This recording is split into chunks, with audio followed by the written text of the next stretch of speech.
So a warm welcome everybody watching on YouTube as well, and to our family of love and faith in the house this morning.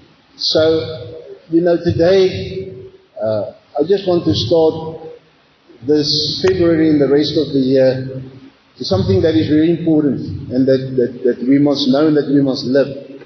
And the title of this message this morning is Have Faith in the Love of God. Have faith in the love of God.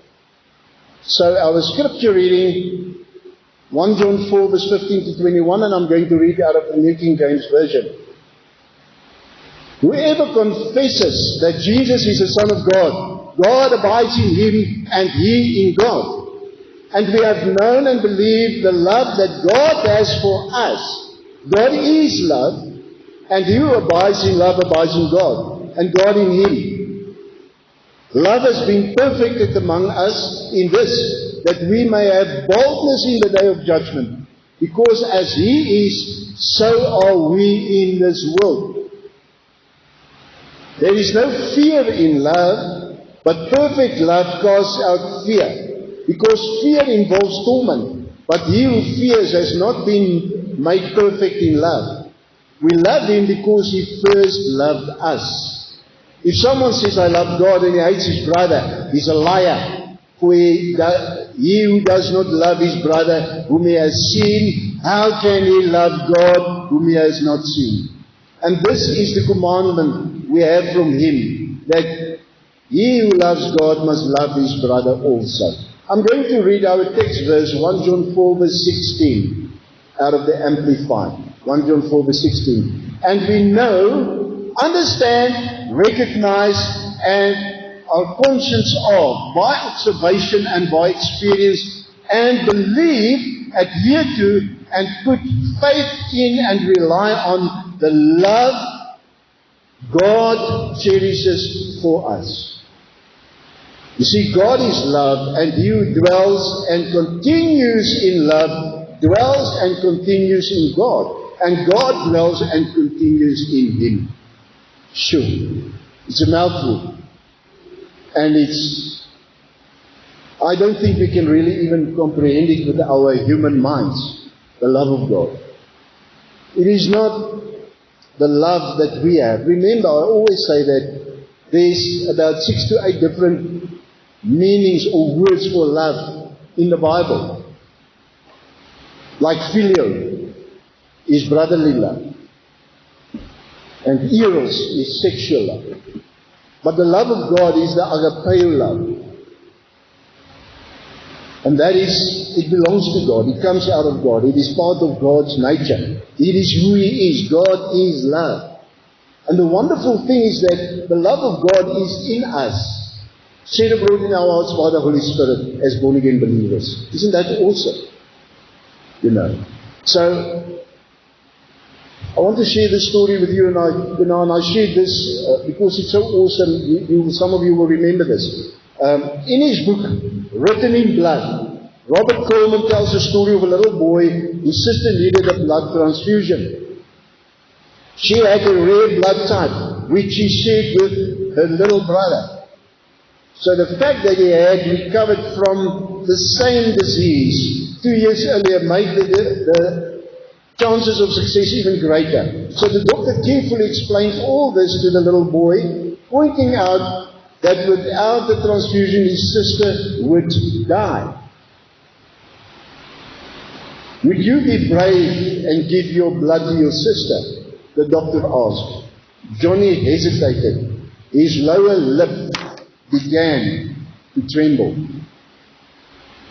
Then he smiled and said, sure, for my sister. So the 2 children were wheeled into the hospital room. Mary pale and thin, Johnny robust and healthy.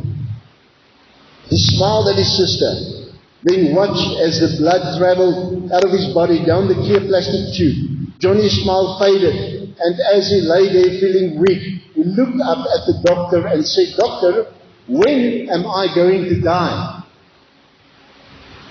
And Johnny thought that giving his blood to his sister meant giving up his life. Yet, because of his great love for her, He was prepared to pay the price. Jesus so loved us. He loved us so much that He paid for you and for me with His blood and with His life.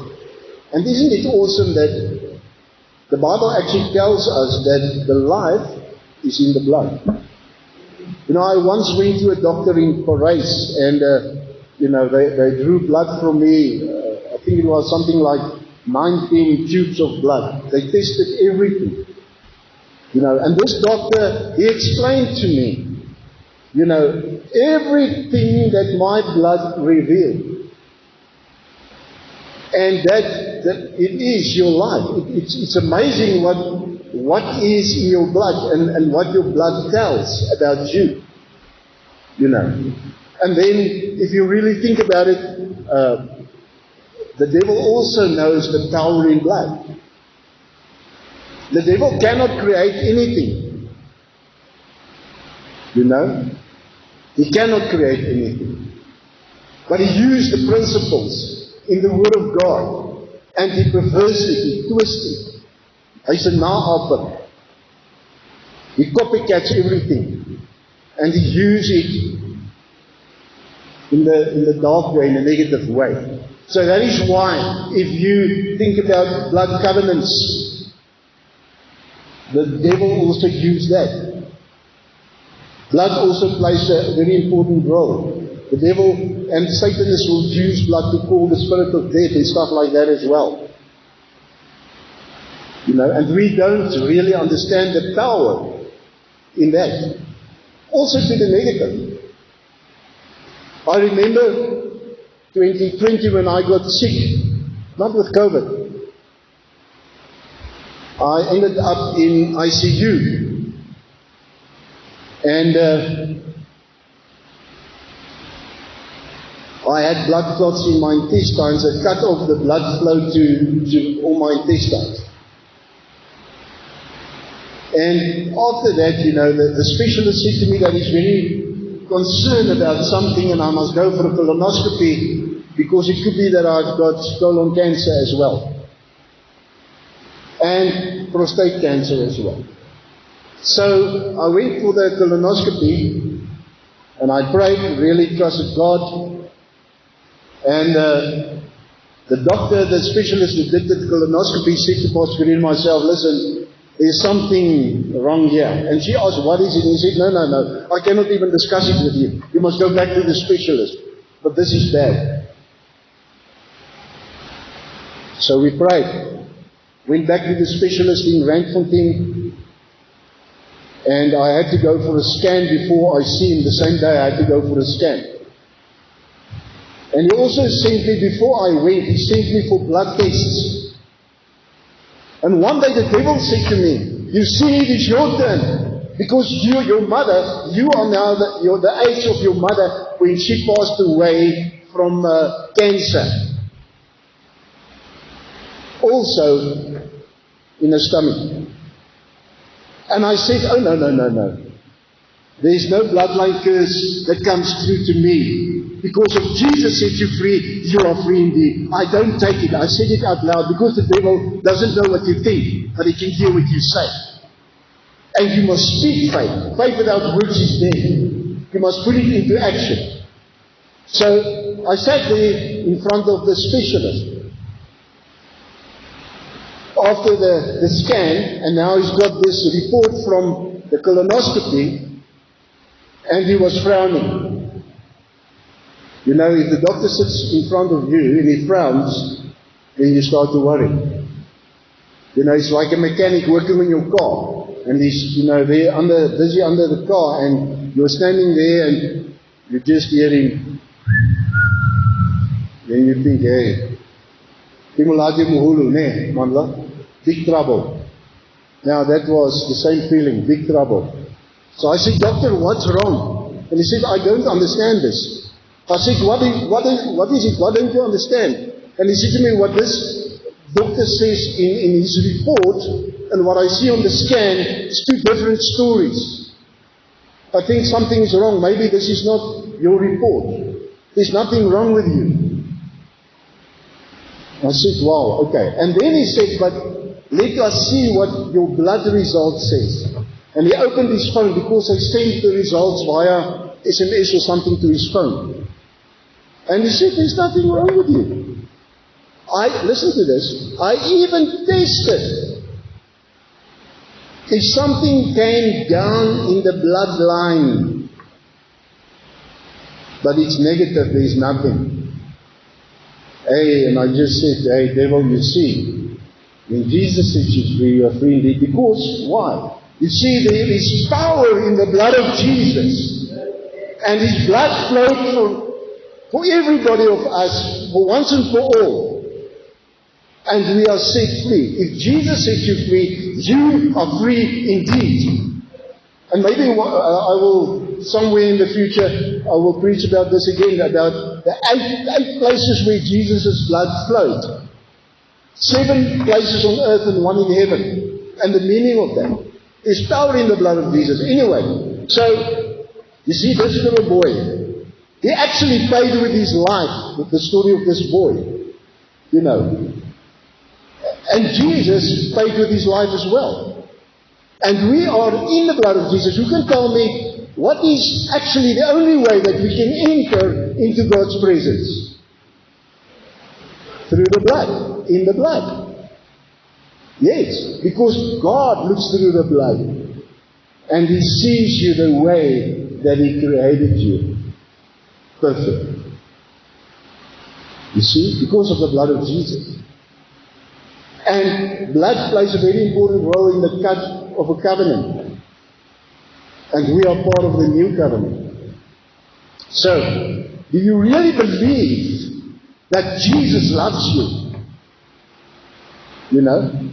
We read in Proverbs 28 verse 1 in the New King James Version of the Bible. The wicked flee when no one pursues, but the righteous are bold as a lion. Bold here means fearless confidence. The word bold there, in the original language, means fearless confidence. You see, the devil will use fear to let you think that the word of God will not come to pass. What is the opposite of faith? Fear. Fear is the opposite of faith.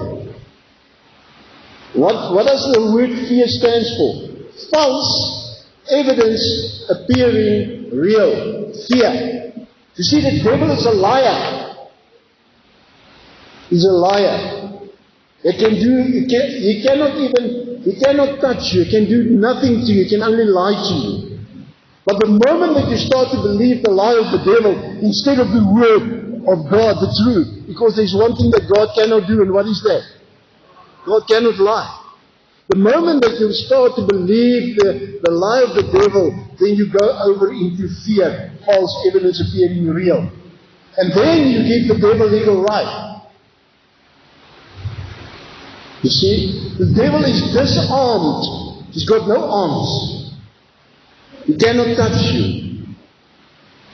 He's defeated. He's got no feet. He cannot get near to you. But the moment that you start to believe his lies and you're picking up, he will bite you. So be careful. Fear is the opposite of faith. We read in 2 Timothy 1 verse 7. For God has not, say with me, not, given us a spirit of fear. Can you see that fear is a demonic spirit that will take control of you? God did not give us a spirit. The Bible calls it a spirit of fear, but of power and love and a sound mind. Can you see that love is in the center? Power, love, and a sound mind. You see, boldness means to have confidence in the Word of God without any fear. And listen, let me explain this to you. Because maybe, and that happened to me as well. You know, sometimes when you start to fear, you think you're not good enough for God or that you failed. No, you are human and I am human. That is not the case. It is what you do with the fear. You know, the Lord is my shepherd, I will. Will means your will, your choice. I will. I make the choice. I will not fear. So when the devil comes and he presents fear to you, you've got a choice. Either you're going to make it your own, and you're going to believe the lies of the devil, or you're going to rebuke the devil and to reject the fear and stand in faith. It starts with a choice. Many years ago, we went to Amanzimtoti, to the sea, one holiday. And my son there at the back and Chantal, they went with us. And I don't know whether Jan will remember, but I was allergic to bees. And I had this pink little pills with me. But one evening, Jan and I, we were walking on the beach. And I stepped onto a bee and he stung me under my one foot. And immediately, my throat, I couldn't properly breathe. And I went into fear immediately. But then I made a decision and I said out loud, oh no, I will not take this fear. I'm a child of God. And I'm standing in faith. And I'm not allergic to bees anymore. But I know that God is with me. This will do nothing to me. And it was like immediately I started to feel better. Nothing happened. So you must make the choice.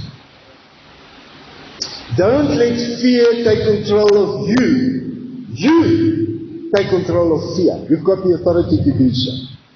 Right. So, boldness means to have confidence in the Word of God without any fear. As the children of God, we come with confidence into His presence. By the blood of Jesus, we have the boldness, the fearless confidence to enter into God's presence. We read in Hebrews 4:16, let us therefore come boldly to the throne of grace, that we may obtain mercy and find grace to help in time of need. We can enter into God's presence in the blood of Jesus Christ with boldness because He loves us. Let's read Hebrews 4:16 out of the Amplified. Let us then fearlessly and confidently and boldly draw near to the throne of grace, the throne of God's unmerited favor to us sinners, that we may receive mercy for our failures and find grace to help in good times for every need, appropriate help and well-timed help coming just when we need it.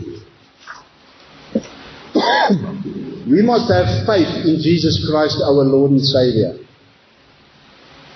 We must have faith in the blood of Jesus.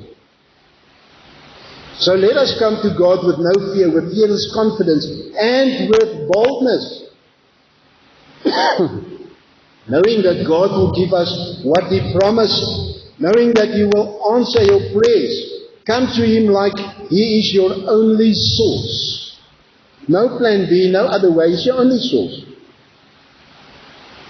Come to Him like a son or a daughter to a father, out of relationship, because you know that He loves you. You are not hoping that maybe something will happen when you pray. You know that something will happen for sure, because you are praying out of a living, loving relationship. Effective prayer involves boldness. And now you might ask, but what about humility and humbleness? Boldness, humility and humbleness, because we must be humble. Be careful of religious or false humility. Be careful. Something like, oh God, I know I'm not good enough. I know I will not make it. I know I deserve the punishment, Father God. It sounds very holy to some people.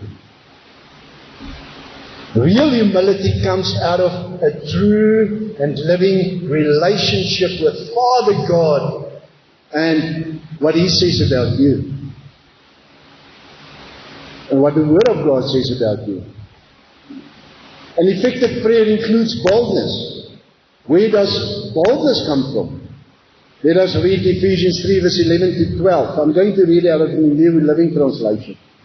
This was His eternal plan, which He carried out through Christ Jesus our Lord. Because of Christ and our faith in Him, we can now come boldly and confidently into God's presence. The blood of Jesus, in the blood. Because of Christ and what He did. Our boldness is in Christ through faith. And this is how we enter into God's presence. Jesus is the Word of God manifested. And Jesus is the love of God manifested. For God so loved this world that He gave His only begotten Son, that whosoever believing in Him will have eternal life. Can have eternal life, it's a truth. John 3 verse 16. My confidence is in Him and His complete work on the cross. We read in 1 John 4 verse 15 to 16. I'm going to read out of the Message translation. Everyone who confesses that Jesus is God's Son participates continuously in an intimate relationship with God. We know it so well. We've embraced it heart and soul. This love that comes from God. God is love. Say with me, God is love. When we take up permanent residence in a life of love, we live in God and God lives in us. You see, His love is in us. Do you believe that God loves you? Look at your neighbor quickly. Say, good morning, neighbor. Are you still awake? Ask your neighbor, do you believe that God loves you? Say yes, of course. Right. What is real word-based faith? Real word-based faith is faith, listen to this, it is faith, first of all, in the love of God. It is faith in the love of God. We take a promise of God, a scripture, and we have faith in that scripture. Example, by His stripes I am healed, as seen in Isaiah 53 verse 5 and 1 Peter 2 verse 24. Now, until you believe that God loves you, you will never have the faith that God heals you. Just think about it. It is not about the healing. You know, that is why we have medicine and doctors and all that kind of stuff, which are good stuff. But if you don't believe that God loves you and therefore He wants to heal you, how can you receive your healing? Can you see how faith and love works together? I'm talking about the faith of God and the love of God, not my natural faith. Talking about the faith of God within me and the love of God within me. Faith and love works together. Alright? So what happens, Ari, when you jump in the swimming pool? What happens? Do you get wet? Or they not? Yeah. You see, you cannot separate water and getting wet from one another. The same way you cannot separate love, the love of God, and the faith of God. You cannot. So, until you believe that God loves you, you will not have the faith for healing. You must know that God is the healer and that the healer loves you. Until you believe that God loves you, you will never have the faith that God provides for you. Until you believe that God loves you, you will not have the faith for provision. When you believe that God loves you, you will believe that what He says in His Word. So if you really want to see powerful results when you pray, you must, number one, enter into God's presence with boldness, fearless confidence in the blood of Jesus. Have faith in the love of God. Really believe, have the faith that God loves you. You must say, I believe that God loves me. Let's do it. I believe. Say again, I believe that God loves me. Alright. Thirdly, have faith in the Word of God. The Word says for healing, by His stripes I am healed. The healer said that. You see? And we must develop our faith. If you really and truly want to develop your faith, you must know and develop your faith that God loves you. It goes hand in hand, it goes together. We must have a living, loving relationship with God. God loves me. I know and believe it. Let's say it. God loves me. I know and believe it. Yes. 1 John 4 verse 18 in the New International Version. There is no fear in love, but perfect love drives out fear, because fear has to do with punishment. The one who fears is not made perfect in love. You see, the more you have faith in the love of God, the less fear will have an effect in your life. Don't stand in fear. Don't rebel against God and His plan for your life. What caused doubt and fear? What caused us to rebel against God? Deuteronomy 1 verse 26 to 27 in the Message. But then you weren't willing to go up. You rebelled against God. Your God's plain word. You complained in your tents. God hates us. He hauled us out of Egypt in order to dump us among the Amorites. A death sentence for sure. That is what the Israelite says.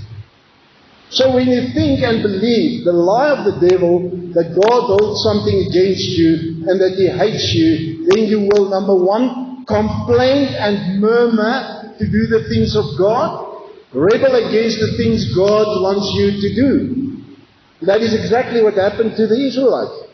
And of that generation they said that we must rather die in the desert. And that the whole generation died in the desert. Except for Joshua and Caleb, because they had a different attitude. They had a different spirit. You see what fear does to people? And what the love of God and faith does to the other end. So why? Because you don't have faith in the love of God. You see, the Israelites there said God hates us. You will never believe that God loves you and therefore He wants to give you the best. You will believe the lies of the devil because you think God does not love you. You won't spend time in His presence if you think that He doesn't love you. You won't come to church or to the cell group or to the fellowship if you think that He does not love you. And by the way, church is not the building. It's not the denomination. We are the church. It is all about God's ordained relationship. And God put people together to fellowship. Koinonia. That is church. Is it nice to have a building? Yes, of course, where we can meet. But that is not the church. We are the church. Always remember that.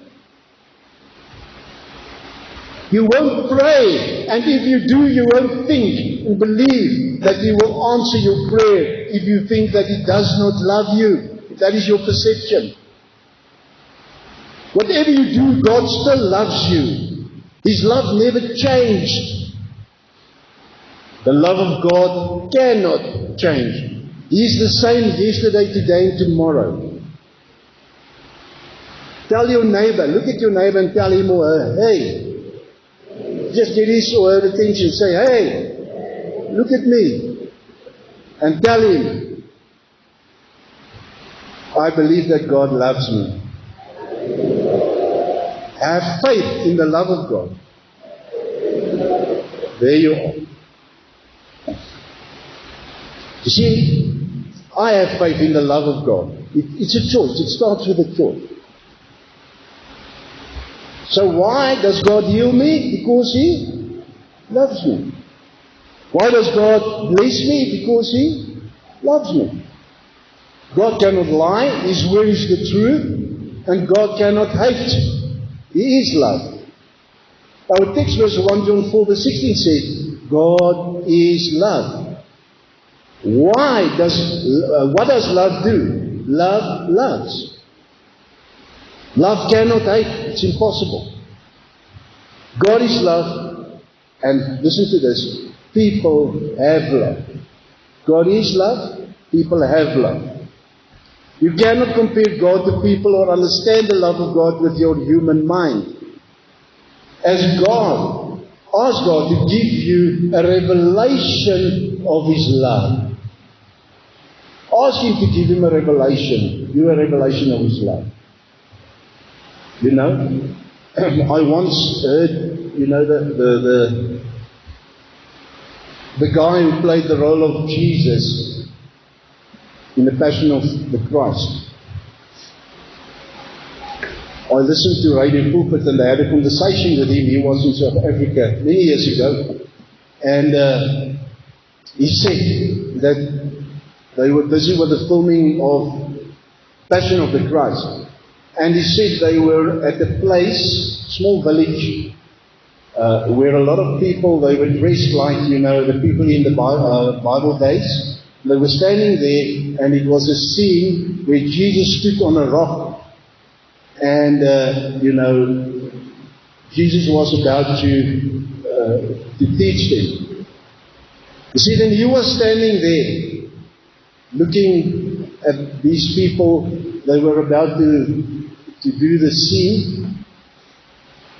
And he prayed, and he asked God, let me just experience the love that Jesus had for the people when he stood on the rock when he preached to them. He said the next moment he was off his feet. For a split second, he experienced a love that burns in his heart like he never felt before. To such an extent that he was not able to stand on his feet. For a split second. And he said he cried for about 2-3 days. They couldn't do anything because of that flash of God's love. We cannot comprehend the love of God with our human mind. God is love. People have love. Ask God for revelation of His love. Because that changes everything. The love of God and the faith of God changes everything. So many believers come to the throne of God with condemnation, guilt and fear, with no confidence and no freedom because of something they did or did not do. Listen, the grace of God is enough for you. God loves you. Have faith in the love of God. Have faith that God loves you. Believe in the love of God. Believe that God loves you. And then our last text verse, Galatians 5 or 6, and I'm going to read it out of the Message. Listen to this. For in Christ neither our most conscientious religion nor disregard of religion amounts to anything. What matters is something far more interior. Faith expressed in love. Faith expressed in love. You see, the force behind our faith, the driving force, is the force of the love of God. We obey the word of God because we love Him. We live the faith of God because we love Him. The love of God is in our hearts. And that is why this church is the family of love and faith. And it's time for us to get back to basics and to start to live the love of God once again. It is once again time to live a life of faith, the faith of God and the love of God. We cannot say that we are the family of love and faith and we don't live it. It's time for us to get back to that. And that is why I said in the beginning of the service, let us start off. Yes, it's February, we're into the new year, but let us start off and let us start to live this. Then you will see what God will do in our lives, through us, with us, and in us. Alright. We are the family of love and faith. It's not a slogan, it's a lifestyle.